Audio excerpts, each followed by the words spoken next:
Welcome to ILTV's Israel Daily. I'm Tracy Alexander. And coming up in today's newscast, mind the gap. The Israeli Prime Minister is working to retain US support over plans to expand sovereignty. What can be extracted from today's trilateral meeting? Amidst claims Israel's annexation plans are illegal, what does international law really say? And jack up the guest lists. Religious ceremonies and weddings can now host up to 250 guests as COVID-19 restrictions are adjusted.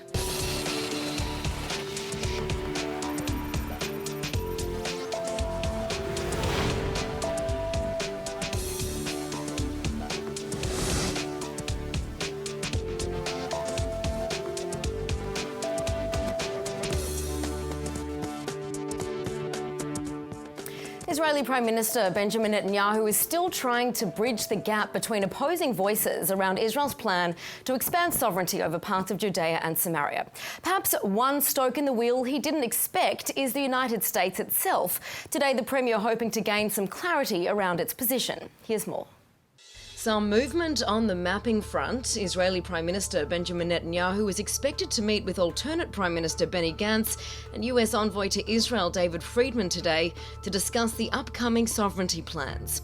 Also expected to attend this trilateral meeting, Knesset Speaker Yariv Levin, who's part of the joint US-Israel team, surveying the terrain in Judea and Samaria that Israel plans to annex under America's Peace for Prosperity plan. The Trump administration is looking for the consent of Defense Minister Gantz, wanting him to publicly endorse the plan before the US will back Israel in carrying out the move unilaterally.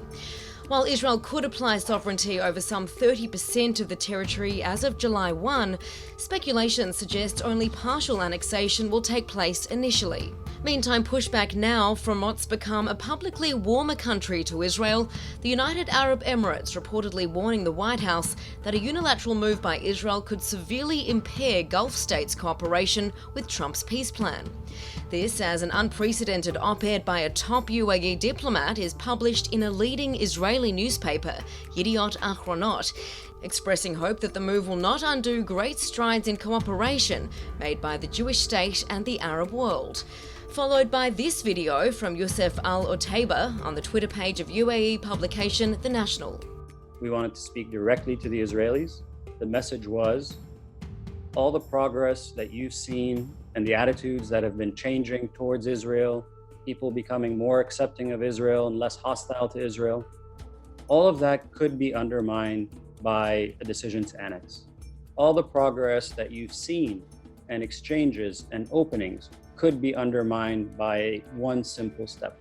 With little information about the plan revealed so far, the military is preparing for several scenarios, from a wave of terror to a fully fledged Palestinian uprising.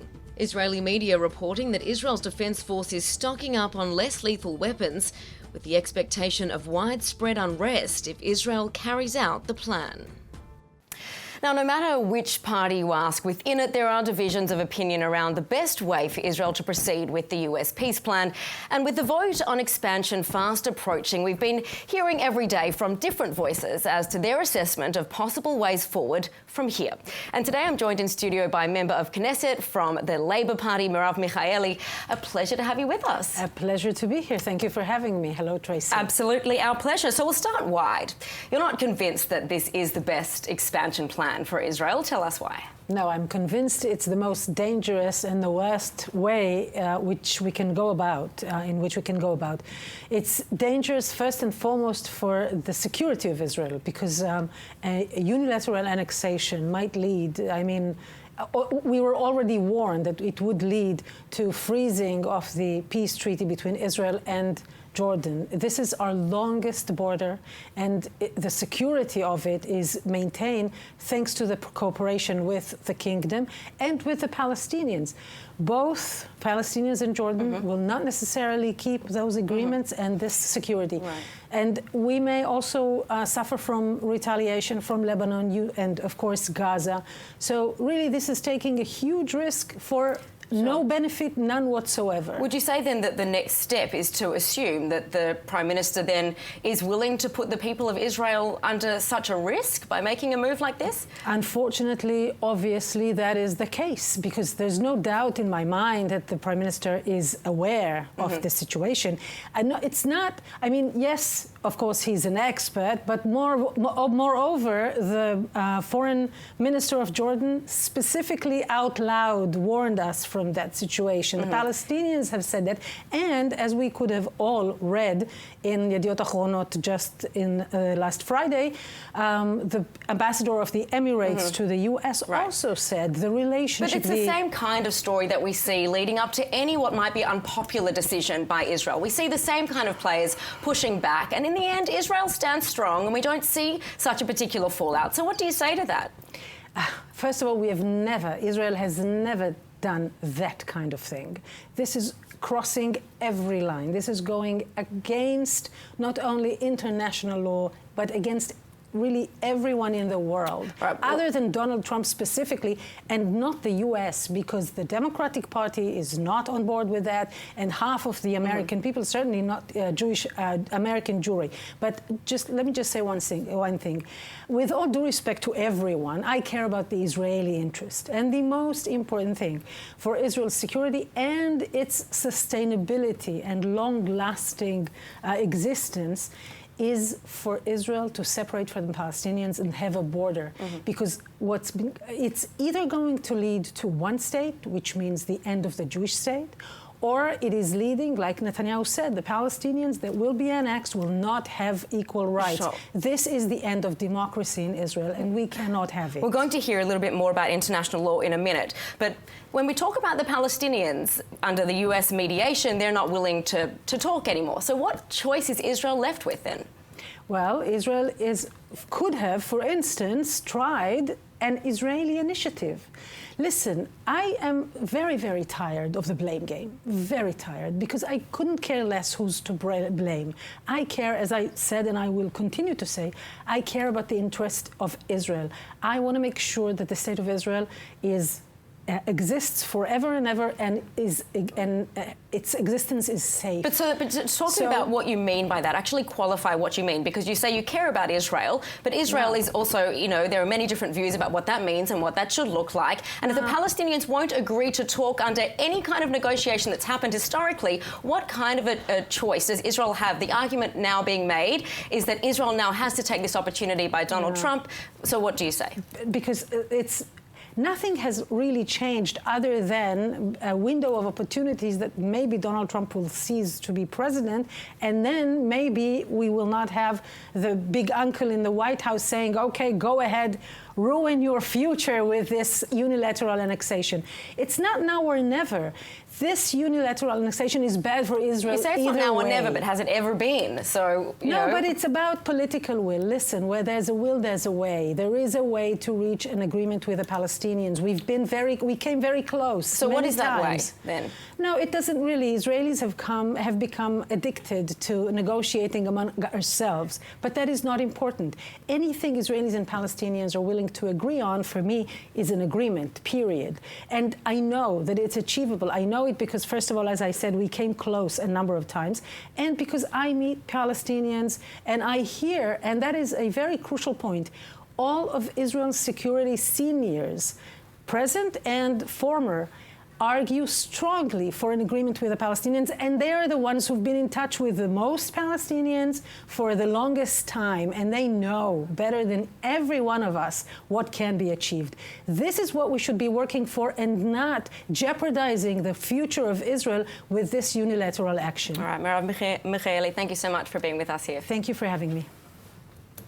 All right, well, let's go straight away now to attorney and CEO of media watchdog Honest Reporting, Dan Pomerance.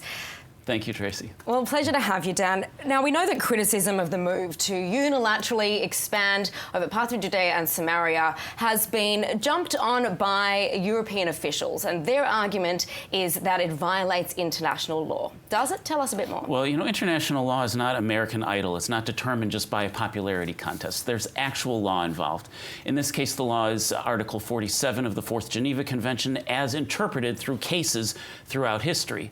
The way the law law works is that if you are violating the sovereignty of a sovereign nation, then you're not allowed to annex. So the obvious example would be Hitler marching on Poland, or more recently, Russia in the Crimea. But there are other examples that are legal. One example would be the Cook Islands off the coast of New Zealand, which is closer to your territory. And in that case, you had British residents who were British being governed by British law, and the annexation didn't violate any territorial sovereignty, but just gave additional rights to the people living there. So international law can work in both ways. In this particular case, we're talking about areas that are predominantly Jewish, that are already under Israeli control, and that are understood that under any future peace plan would end up becoming a part of Israel. It doesn't violate any sovereign nation, so as international law stands, it wouldn't technically violate. Right, well, as it stands, we haven't seen the final copies of the maps, and we're only hearing, at least at the beginning stages, what we might expect on July 1st is at 3%, those bigger, more populated areas of Judea and Samaria. That is correct. We haven't seen the blocks. I'm speaking based on what we understand from the leaks. Right, certainly. Now, it might be then, if it's perfectly legal, a very unpopular move, and we're hearing how unpopular it is, not only from European officials, from perhaps Arab officials, the same kind of likely players that we always hear, whether we're being also told by other sources that this might be what we're hearing publicly, something else is being said behind the scenes. So then how do those that, you know, when we're having to make unpopular decisions, how are those in support of that defending the move, other than looking at the legality of it? Yeah, well, of course, this is a very contentious topic, even among Israelis, and honest reporting doesn't take a position. M.K. Michaeli very elegantly stated the case against it. The case for it, from what I've been hearing from my sources, is that up until now, Palestinians have kind of gotten a free pass every time they want to not come to the table or deny a peace deal. And for 25 years, they've been able to push off peace and get increasingly better deals. This is a change in the paradigm where, for the first time, Palestinians would actually pay a price for not coming to the table. The argument for that is that could potentially encourage Palestinians to actually come and close a peace deal in a way that they haven't in 25 years. When you look, though, when you scan the media, you see most articles really turn to this condemnation against the move. So how do those who support it take hold of the narrative then to support that? Well, the way to take hold, if one is in favor of this, would be to say, look, this is a way to achieve peace. What the Europeans and the Arab world have been promoting so far hasn't worked for 25 years. It's time to try something different. Einstein said, I think it was Einstein, that the definition of insanity is trying the same thing over and over and expecting different results. If creating a real disincentive to stay away, a real a punishment for not coming to the table can make peace possible, then it's absolutely worth it, because it could result in peace. Very briefly, we did hear the UAE ambassador to the United States had an op-ed published in Yediot Ahronot. How significant is this? Of course, we heard him warning Israel against making this move because of the strides that it's made in terms of its cooperation with Arab nations. Well, certainly hearing an Arab leader speak in an Israeli newspaper is a huge step. It's a sign of engagement, of desire to engage. The question is whether the warnings he's making will really come to play. The Arab world, including Jordan's treaty with Israel, benefits Jordan as well. The Arab world is trying to ally with Israel because it helps protect them against Iran. The question is, would all those countries give that up simply to make common cause with the Palestinians? We've heard similar talk when the U.S. Embassy move happened, and as we've seen, it has not resulted in those things. That said, anything's possible, but it is still an open question, I'd say. Absolutely. Dan Pomerance, thank you for that insight. My pleasure, Tracy. Well, an investigation will reveal what prompted an attack on a Palestinian man and subsequently an IDF soldier over the weekend. Police have already summoned several suspects. Take a look. Tensions are high in the West Bank city of Hebron. This footage showing Israeli soldiers breaking up a brawl between Jewish settlers and a Palestinian man. Israeli media reporting the man Ibrahim Badar was assaulted Friday by a crowd of local settlers and yeshiva students from another town. A soldier from the Golani unit jumping in to help the Palestinian man escape, releasing him from a headlock. The Israeli military saying the initial investigation found the attackers also assaulted the soldier, who responded with punches before calling for backup. Alternate Prime Minister Benny Gantz applauding the intervention, saying on Twitter, the Golani soldier acted as is expected of every soldier, adding the IDF is committed to the safety of civilians in every place it operates. Israeli police searching for the Israeli suspects overnight, saying they know the identity of the alleged attackers. Meantime, lawyer Itamar Ben-Gvir, who represents one of the suspects, telling Israeli media the Palestinian man attacked in the footage isn't as innocent as he looks. The investigation's findings will be revealed in court. This as 3 Palestinians are arrested in the Hebron area for reportedly planning on throwing Molotov cocktails. The suspects, now taken in for interrogation, were found to have 6 Molotov cocktails on them at the time of their arrest. In present-day Jaffa here in Tel Aviv, a plot of land that served as a Muslim burial ground about a century ago is now being used as a soccer field for the city's Muslim football club. But the Tel Aviv Jaffa municipality's plans to turn it into a homeless shelter is being met with angry protests and arson attacks, prompting the US to warn its personnel to stay away. Nittany Manson reports. Avoid the area. That's the advice from the U.S. Embassy, issuing a security alert as protests continue in the Jaffa neighborhood of Tel Aviv. Israeli police called in to monitor the demonstration over Israeli plans to build a homeless shelter on land discovered to be an old Muslim burial ground. These demonstrators seen pushing one policeman to the ground. The third protest this past week degrading from street marches and yelling slogans to vandalism with cars and trucks set on fire and a building belonging to the Tel Aviv municipality hit with a Molotov cocktail. Arab civilians make up a third of Jaffa's population, and the city council telling Israel National Radio that the perpetrators of the attacks overnight do not represent most of the residents of the area. As local Muslim residents held prayers before their demonstration, the municipality is holding firm on their court-approved plans for the homeless shelter, saying it has not been a cemetery for more than 100 years and that it served instead as a soccer field for the city's Muslim football club. Well, gone are the days of video conference weddings, bar and bat mitzvahs and circumcisions. The Israeli government has said event halls can now resume hosting these religious celebrations for up to 250 guests. The move greenlit a day after Prime Minister Benjamin Netanyahu called for tougher enforcement on COVID-19 rule breakers, as the Premier himself avoids isolation. Nittany Manson reports. Good news for the Prime Minister, testing negative for coronavirus after 3 security guards at his residence returned with positive results. But since Netanyahu was not in contact with them, the Premier will not need to enter quarantine. Israeli President Reuven Rivlin won't have to isolate either, after a staff member at his residence tested positive over the weekend. Health officials ruling out the need to quarantine, saying that cleaning and testing of employees would be carried out. And is a Mazal Tov in order? Certain events of up to 250 people can resume from today, like weddings and religious ceremonies. But outside of those, events will be capped at 50 people and must take place in an open area.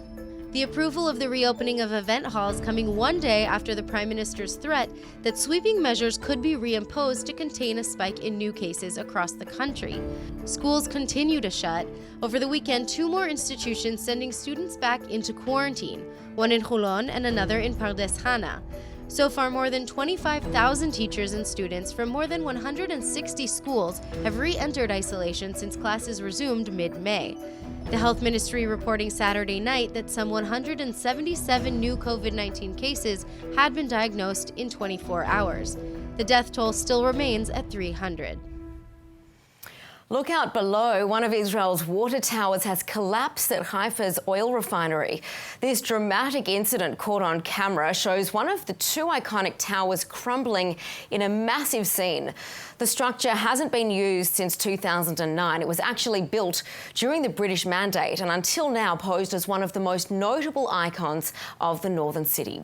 Worryingly though, the second tower is used as a visitor centre where training tours for the oil refinery are held. Thankfully, no one was injured and the incident will be investigated. But Israel's Environment Minister is taking it as a sign that this is a symbol of a new start for Israel's most polluted city. Well, it might hurt to admit it, but public phone booths have become somewhat of a relic here in Israel. Although with the waste not, want not mentality, Israel has applied its innovative imagination to the structures, planning to turn them into public access defibrillator stations. As part of a national collaboration between Israel's ambulance service Magen David Adom and telco giant Bezek, tens to hundreds of phone booths will be converted. The plan still needs final approval, but effectively, if the life life-saving device needed to be used, a person can call MDA to alert them and be given an access code to unlock the machine while an ambulance is dispatched. Snakes and snails. That doesn't sound like a diet I'd like to get anywhere near, but Israeli researchers have found evidence that this was a regular part of the intake of ancient humans. In the first finding of its kind, University of Haifa researchers making the discovery at the El Wad Terrace in the Mount Carmel area, a place that dates back some 15,000 years. And joining me now with more is Dr. Reuven Yeshurun from the University of Haifa. Doctor, great to have you with us. Now, your research basically changes what we knew about how humans lived in ancient times, what they ate and where they chose to live. Tell us a little bit more about it. We study and excavate, aside from the Natufian culture. The Natufian is what archaeologists call a very important and fascinating transitional prehistoric phenomenon where you have hunter-gatherers, Paleolithic hunter-gatherers of the Stone Age, still hunting wild game and collecting wild plants, still not producing food, but these people are already on the verge of agriculture. Just before the transition to agriculture, the Great Revolution with domestication of plants and animals. And what they do that their predecessors didn't is what you see around here. They started building houses, all these stony layers and stony floors and walls. And so they set up a series of small hamlets in Mount Carmel and the Galilee and other places. And conveniently for us, they left all of their refuse, all their kitchen midden inside these houses. And so what do these discoveries about ancient humans help us understand about modern-day humans? What's the application of this? This is kind of a natural lab to see what people are doing in times of stress, I would say, because none of their predecessors, as far as we can tell from these fossil bones, none of the predecessors before this Natufian phenomenon ever used to eat lizards and snakes. Why? And we show that they did 15,000 years ago and probably not before. Why eat lizards and snakes and not the tasty gazelle and deer and wild cattle and everything that roamed around in this wild landscape? We think it's because of some overpopulation, right? When you have a small group of maybe 20 foragers, then you can go and hunt as many deer as you like. And you can go from a place to wander after the game animals. But when you're more than that and you cannot for some reason move your village anymore, you can't or you won't, then you need to kind of extract more energy from the same environment. So you start eating lizards. That's absolutely fascinating. Thanks for that so much, Doctor. Thank you. Well, she's an international sensation and one of Israel's most famous modern-day exports. And fans have been waiting eagerly to see her once again on the big screen. But sadly, Gal Gadot diehards are going to have to hang on a little bit longer. Take a look. It's another slide down the calendar for Gal Gadot, and her fans will have to keep waiting. The Israeli actress's new movie, Wonder Woman 1984, has had its release date moved once again from August 14 to October 2, 2020. It's the fourth time the release date has been pushed around, and the coronavirus is to blame. But ever seeing the sunny side, Gadot tweeting about her excitement, thanking her fans and promising the DC Comics film will be worth the wait. All right, let's take a look at the weather forecast. Tonight, a low of 68 degrees Fahrenheit in Tel Aviv. That's 20 degrees Celsius. And tomorrow we climb to 80 degrees Fahrenheit for a beautiful sunny day in Tel Aviv. That's 27 degrees Celsius. And now, before we go, let's take a look at what's going viral in Israel.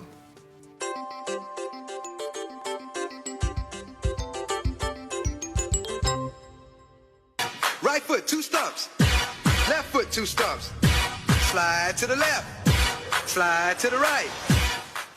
This doesn't look like a natural dance to me. I think there must be something going on. Maybe it's the editing.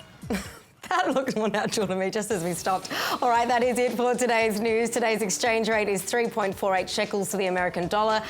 For For more news from ILTV, please like ILTV on Facebook, follow us on Instagram, and subscribe to our YouTube and Roku TV pages. I'm Tracy Alexander, and thank you so much for watching.